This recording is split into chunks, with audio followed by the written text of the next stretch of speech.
আসসালামু আলাইকুম রহমতুল্লাহি অবরকাতুহু।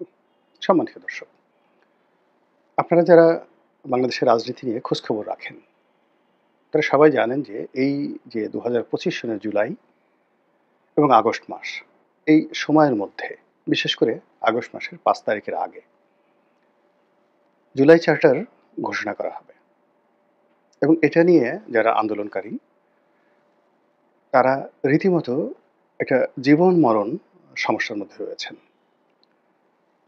একদিকে এই জুলাই চার্টার যেন ঘোষণা করা না হয়, এজন্য সরকারের বিভিন্ন যে পক্ষ রয়েছে এবং রাষ্ট্রযন্ত্রের বিভিন্ন সংগঠন রয়েছে তারা এবং বাংলাদেশে যে ক্ষমতার বলয় রয়েছে, সেই বলয় তারা চাচ্ছে যে এই জুলাই সনদটি না হোক।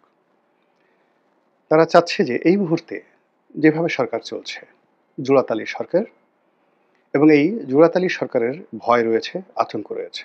এর কারণ হলো ইতিমধ্যে সরকারের বিরুদ্ধে যে গুরুতর অভিযোগ তারা সংবিধান লঙ্ঘন করেছে পদে পদে। দ্বিতীয় অভিযোগ হলো তাদের প্রতিপক্ষ যারা সরকারের প্রতিপক্ষ তারা বলার চেষ্টা করছেন যে এই সরকারের যে শপথ গ্রহণ এটি কোনো নিয়ম মেনে হয়নি। এই সরকারের বৈধতা, আইনগত ভিত্তি ইত্যাদি নিয়ে নানা রকম প্রশ্ন রয়েছে এবং এই সরকারের যে শক্তিমত্তা, সেই শক্তিমত্তা নিয়ে নানা রকম প্রশ্ন রয়েছে। কেউ সেনাপ্রধানের সঙ্গে ডক্টর মোহাম্মদ ইউনূসের দূরত্ব, ক্যান্টনমেন্টের সঙ্গে যমুনার দূরত্ব, আবার ডক্টর মোহাম্মদ ইউনূস এবং তার যে সরকারি অফিসের সঙ্গে রাষ্ট্রপতির দূরত্ব, রাষ্ট্রপতিকে নিয়ে ত্রিমুখী কথাবার্তা যে তিনি এখনো ভারতের হয়ে কাজ করছেন, আওয়ামী লীগের বিশ্বাসভাজন আস্থাভাজন হিসেবে তিনি সেখানে বসে আছেন এবং আওয়ামী লীগের পক্ষে যে কোনো সময় রাষ্ট্রপতির পদ পদবি ব্যবহার করে তিনি যে কোনো অঘটন ঘটাতে পারেন, এই ভয় সরকারের যারা লোকজন তাদেরকে তাড়া করছে। দ্বিতীয়ত তিনি অর্থাৎ রাষ্ট্রপতি তার সঙ্গে বিএনপির একটা ভালো সম্পর্ক আছে এবং বিএনপিকে এম্পাওয়ার্ড করার জন্য, বিকল্প শক্তি হিসেবে বিএনপিকে সাপোর্ট দেওয়ার জন্য যদি কখনো ক্যান্টনমেন্টের দরকার হয়, প্রশাসনের দরকার হয় বা অন্য কোনো বিষয়ে দরকার হয়, সেখানে রাষ্ট্রপতি অল অন এ সাডেন বিএনপির রাজনৈতিক ক্ষমতার সঙ্গে একত্র হয়ে যদি হুঙ্কার ছাড়েন, তাহলে আমাদের এই সমাজে অনেকেরই অনেক ভিত্তি নেই।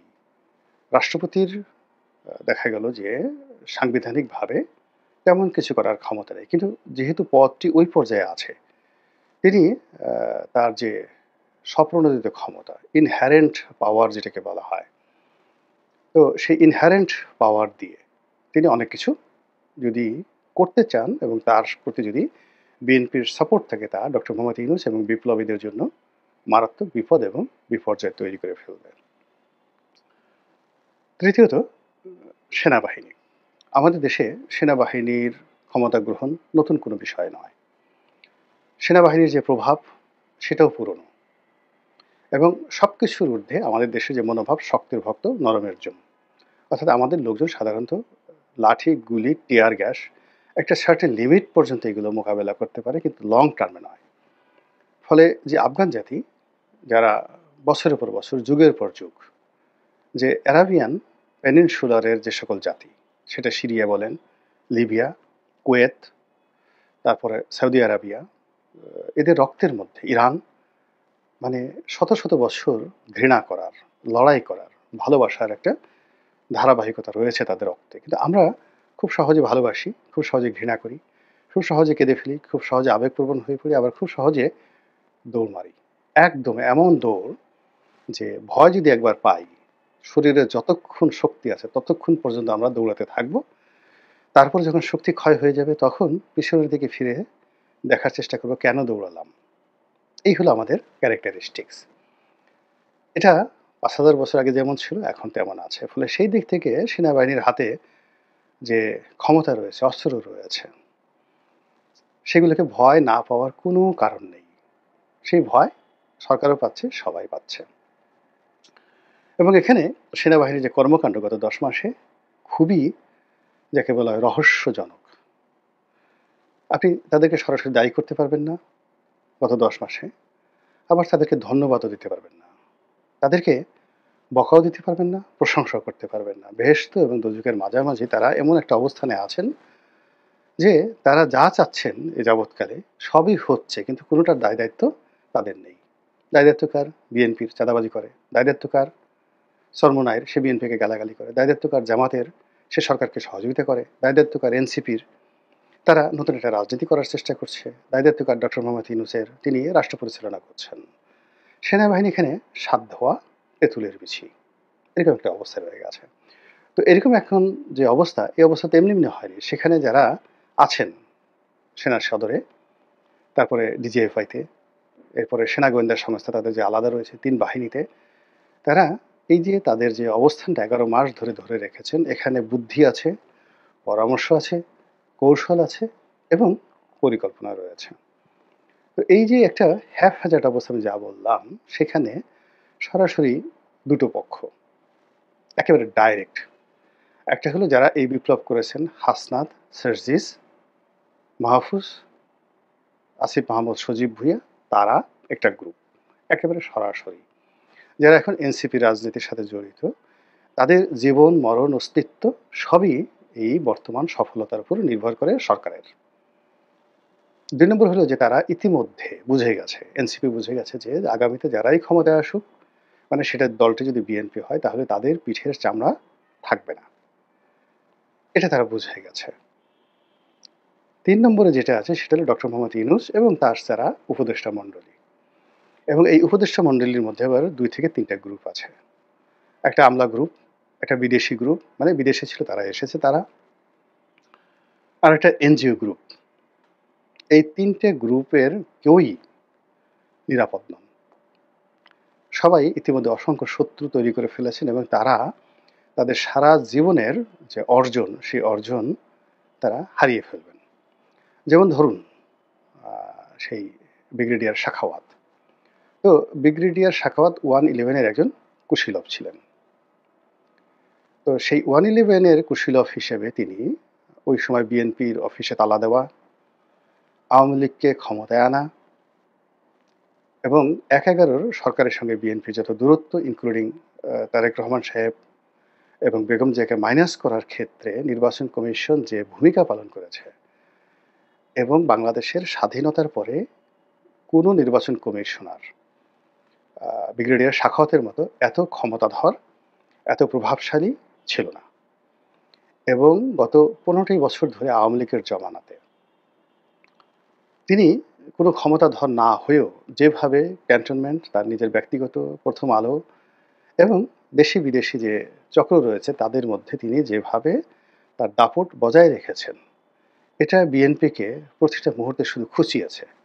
খেজুরের কাঁটা দিয়ে আপনার চোখ যদি খোঁচানো হয়, তাহলে আপনার যে বেদনা হয়, তদ্রূপ সেই ১/১১ থেকে আজ অবধি ব্রিগেডিয়ার সাখাওয়াত সাহেবের কথা, আচরণ, তার লেখনী, তার পোশাক, আশাক যা কিছু, এটা বিএনপির সর্বস্তরের লোকের চোখে এমনভাবে টাটানি আ শুরু করেছে, বা continuous tense, present perfect continuous tense, যেটা দেখার কারণে তারা সেই ২০০৬ থেকে আজ অবধি এই ভদ্রলোককে দেখলেই তাদের চোখে ব্যথা করে। এই ব্যথাটার সঙ্গে আপনার চোখে যদি তরতাজা খেজুরের কাঁটা দিয়ে খোঁচা দেওয়া হয়, তাহলে আপনার যেভাবে মানে আপনার ব্যথা লাগবে, অথবা আপনাকে যদি পিঠমোড়া করে বাঁধা হয় এবং যে আপনাকে যদি বলা হয় এখন খেজুরের কাঁটা দিয়ে আপনার দুটো চোখ সুন্দর করে তুলে নেওয়া হবে, তখন আপনার মধ্যে যে আতঙ্ক তৈরি হবে, ব্রিগেডিয়ার সাখাওয়াতকে ঠিক ওইভাবেই তারা ভয় পায়। কাজেই ব্রিগেডিয়ার সাখাওয়াতের ভবিষ্যৎ কী?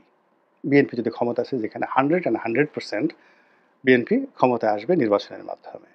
তো এখানে বিএনপি যেভাবে বসে নেই, ব্রিগেডিয়ার সাখাওয়াত সাহেবও সেভাবে বসে নেই। ফলে কি হচ্ছে? আমরা যা কিছু দেখছি তার বাইরে আরও ইতিহাস আছে। আমরা যা কিছু দেখছি তার বাইরে অনেক গল্প আছে। আমরা যা কিছু শুনছি তার বাইরে অনেক কবিতা আছে। এবং তেমনই একটি কবিতার নাম হলো এই জুলাই আগস্ট বিপ্লবের চার্টার। যারা এই বিপ্লবের অংশীজন, সেটা পিনাকি ভট্টাচার্য বলেন, সেটা ফরহাদ মাজহার বলেন, সেটা প্রথম আলোর সরি আমার দেশের সম্পাদক মাহমুদুর রহমান সাহেব বলেন, সবারই ১ নম্বর দাবি যে জুলাই আগস্টের বিপ্লবের একটা চার্টার তৈরি করতে হবে এবং সেই চার্টার অনুযায়ী সরকার পরিচালিত হবে। এটা তাদের একটা প্রেশার। আপনি চিন্তা করুন যে ডক্টর মোহাম্মদ ইউনূসের যে প্রেস সচিব শফিকুর রহমান বা শফিক, উনাকে নিয়ে কি ইমেজ তৈরি হয়েছে? বিএনপি ক্ষমতা আসলে কি তাকে চুমু দেয়া হবে? তাকে কোলে নিয়ে ওয়া, ওয়া চোয়া, চোয়া করা হবে? বলেন তো। এখন তিনি কি চাইবেন? তিনি কি বিএনপির কাছে সেফ এক্সিস্ট চাইবেন? প্রশ্নই আসে না। তিনি চাইবেন জুলাই চার্টার হোক। তার সেফগার্ড থাকুক, তার ভ্যানগার্ড থাকুক। তার জন্য একটা নিরাপত্তা বলয় তৈরি হোক। তো এই যে জুলাই চার্টার নিয়ে যে কথাবার্তা হচ্ছে এই জুলাই মাসে পক্ষে এবং বিপক্ষে তারই প্রেক্ষিতে এই সময় সবচেয়ে আলোচিত এনসিপি নেতা জনাব হাসনাত তার একটা বক্তব্য, যেটিকে আমি শিরোনাম করেছি এবং আমার ফেসবুকে সেটা শেয়ার করেছি। তিনি বলেছেন যে এটা আমাদের যাকে বলা বেঁচে থাকার রক্ষা কবচ। এটা কোনো কবিতা নয়। মানে জুলাই। তখন আমি বললাম যে আমি একমত। তো আমি এইজন্য এই ভিডিওটা করছি যে এখানে যারা আছেন হাসনাত সার্জিস থেকে শুরু করে যারা, তাদেরকে যদি বেঁচে থাকতে হয়, তাদের অস্তিত্ব যদি বজায় রাখতে হয়, তাহলে তাদেরকে অবশ্যই জুলাই চার্টার লাগবে। এর কোনো বিকল্প নেই। নির্বাচন আজ হলো, কাল হলো, তাতে তাদের কিচ্ছু আসে যায় না। এনসিপি হলো, না হলো কিচ্ছু আসে যায় না। এনসিপি জিতলো বা হারলো কিচ্ছু যায় না, তাদের আসে যায়। এনসিপি ক্ষমতা থাকলো বা ডক্টর মোহাম্মদ ইউনূস ক্ষমতা আরো ৫ বছর থাকুক বা না থাকুক, তাতেও তাদের কিছু আসে যায় না। এদের সবার বয়স ৩০-এর নিচে। তো এই যারা বিপ্লবী, তাদেরকে যদি প্রতিহিংসা থেকে বাঁচাতে হয়, ফাঁসির মঞ্চ থেকে তাদেরকে বাঁচাতে হয়, তাদেরকে যদি তাদের প্রতিপক্ষর ক্রোধ থেকে, রোষানল থেকে বাঁচাতে হয়, তাদেরকে যদি পরাজিত শক্তি অর্থাৎ আওয়ামী লীগের রোষানল থেকে তাদেরকে বাঁচাতে হয় এবং তাদেরকে বিজয়ী শক্তি আগামী দিনের যারা ক্ষমতা লাভ করবেন তাদের বৈষম্য থেকে, তাদের রোষানল থেকে বাঁচাতে হয়, তাহলে তাদেরকে রক্ষা কবচ হিসেবে এই জুলাই চার্টার তাদের লাগবেই। এখন এটা নিয়ে সমস্যা কি? সমস্যা হলো যে জুলাই চার্টার হওয়ার সঙ্গে সঙ্গে এই সরকারের ক্ষমতা এটা চে গুয়েভারের মতো হয়ে যাবে। চে গুয়েভারার মতো হয়ে যাবে। আচ্ছা, আপনারা যারা চে গুয়েভারের ক্ষমতা সম্পর্কে ধারণা করতে পারেন না, তাদেরকে সহজভাবে বলি, তাদের ক্ষমতা হয়ে যাবে ফিদেল ক্যাস্ট্রোর মতো। তাদের ক্ষমতা হয়ে যাবে যাকে বলা হয় বিপ্লবী যে সরকার ভ্লাদিমির লেনিন রাশিয়াতে বিপ্লবের পর করেছিলেন তার মতো। তাদের ক্ষমতা হয়ে যাবে নেপোলিয়ন বোনাপার্ট যখন সেই যে রুশ বিপ্লবের ১৭ বছর পরে তিনি যখন আবার নতুন আরেকটা বিপ্লব করলেন, দ্য সেকেন্ড রেভলিউশন। তো সেই সেকেন্ড রেভলিউশনের পরে নেপোলিয়ন বোনাপার্টের যে ক্ষমতা, ঠিক তদ্রুপ ক্ষমতা হয়ে যাবে তাদের। আর তাদের যারা প্রতিপক্ষ, সেটা আওয়ামী লীগ হোক, বিএনপি হোক, সেনাপ্রধান হোক, ক্যান্টনমেন্ট হোক, তাদের অবস্থা হয়ে যাবে তাদের করুণার উপর, অর্থাৎ এই জুলাই চার্টারের যারা নায়ক তাদের ইচ্ছার উপর। তারা যাকে ইচ্ছা তাকে পদচ্যুত করতে পারবেন, যাকে ইচ্ছা তাকে বের করে দিতে পারবেন, যা ইচ্ছা তাই। মানে একটা বিপ্লবী সরকার, এর কোনো নিয়ম থাকে না। মার্শাল ল, সরকারের তো একটা ল থাকে। মার্শাল ল সরকারের একটা ল থাকে, মানে ধরুন দেশে সামরিক আইন জারি হলো। তো সামরিক আইন জারি হলে এখানে শুধুমাত্র সাংবিধানিক যে অধিকারগুলো আছে সেগুলো থাকবে না, কিন্তু বিপিসি, বাংলাদেশ পেনাল কোড থাকবে, ফৌজদারি কার্যবিধি থাকবে, সিআরপিসি থাকবে, তারপর সামরিক আইন যেটা মার্শাল ল, সেটা বিধিবদ্ধ কোড অফ কন্ডাক্ট সেটা থাকবে, আমাদের মুসলিম শরিয়া আইন থাকবে, হিন্দু আইন থাকবে, কাস্টম থাকবে। মানে কাস্টম বলতে প্রথা, যে প্রথাগুলো রয়েছে জুডিশিয়ারিতে সেই জিনিসগুলো থাকবে। কিন্তু বিপ্লবী সরকার যখন হবে তখন নো ল, নাথিং। বিপ্লবের অধিকর্তা যিনি, তার হুকুমই ল, তার ইচ্ছা, ডিজায়ার সেটাই ডিগ্রি। তিনি যেভাবে বলবেন সেভাবেই হবে, যেটা এই বাংলায় হয়নি। এমনকি মুক্তিযুদ্ধের পর যে বঙ্গবন্ধু সরকার, সেটাও বিপ্লবী সরকার তারা গড়েনি, করতে পারেনি। এই বিপ্লবী সরকার কেবলই মাত্র যেটা লেনিনের হয়েছিল, কিংবা অন্যান্য যে সকল কমিউনিস্ট কান্ট্রিগুলো যারা সেই রোমানিয়াতে হয়েছে, আলবেনিয়াতে হয়েছে, সে নাসিরুদ্দিন হোজ্জা, নাসির মানে আনোয়ার হোজ্জার আলবেনিয়াতে, তো এরকম পিনোশের হয়েছে, চিলিতে পিনোশের হয়েছে। তো এরকম একটা বিপ্লবের পরে বাংলাদেশে যে একটা নতুন সরকার গঠন হবে, সেই সরকারে ডক্টর মোহাম্মদ ইউনূস তিনি প্রধানমন্ত্রী হবেন না রাষ্ট্রপতি হবেন, তার ক্ষমতার কাল কত, মেয়াদ কত, এগুলো নিয়ে এখন এই যে আমরা যে কথাবার্তা বলছি, এই কথাবার্তা বলার আগেই আমাদের দাঁতগুলো যদি কেউ খুলে ফেলে, কেউ একটা উফ শব্দ করতে পারবে না। তো এরকম একটা জায়গা তৈরি করার জন্য এই জুলাই, আগস্টে অর্থাৎ আগস্টের ৫ তারিখে টার্গেট করে এক পক্ষ চেষ্টা করছে করার জন্য, আরেক পক্ষ চেষ্টা করছে সেটা না করার জন্য। ফলে পর্দার আড়ালে কি হচ্ছে একটু ভাবার চেষ্টা করুন, বোঝার চেষ্টা করুন। আল্লাহ আমাদের সবাইকে হেদায়েত দান করুন এবং হেফাজত করুন। আসসালামু আলাইকুম ওয়া রাহমাতুল্লাহি ওয়া বারাকাতুহু।